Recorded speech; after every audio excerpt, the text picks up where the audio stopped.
Hey guys, today we're going to know what it's like to work for Jeff Bezos. Let's get right into it. Complacency is the kiss of death in business and in life. That is why, even when things are going well, Jeff Bezos recommends using fear to motivate work ethic and creativity.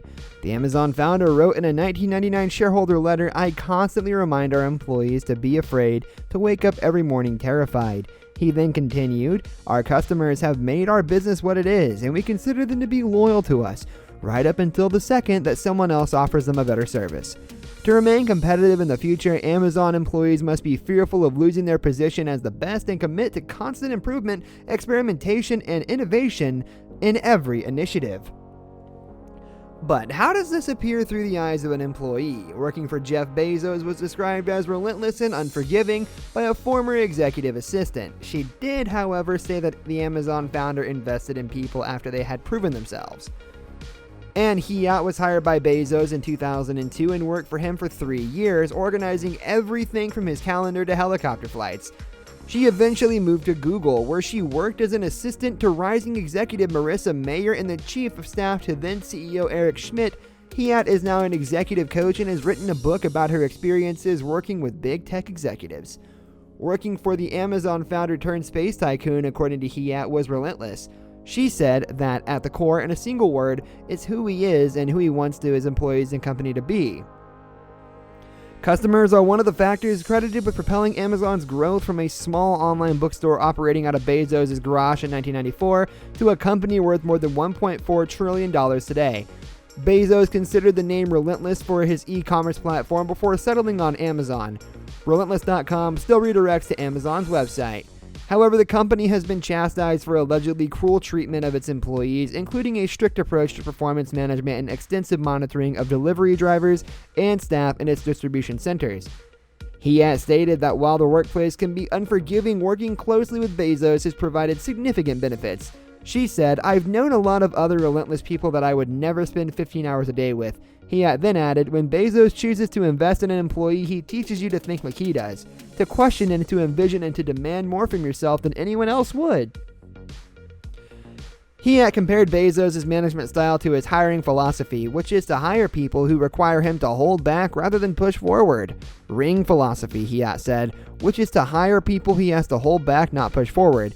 She said, "Once you've earned your keep, just by getting hired, the reins are off and he's going to let you hang yourself with them if you're going to." He had also stated that Bezos is not a fool. If he believes you haven't done your homework on something you should have, he will inform you. However, Hiat claims that he will also turn a seed of an idea offered accidentally by an employee into a job and encourage the person to pursue it further. Hiat gave the example of being asked to assist Bezos in writing his first TED Talk in 2003.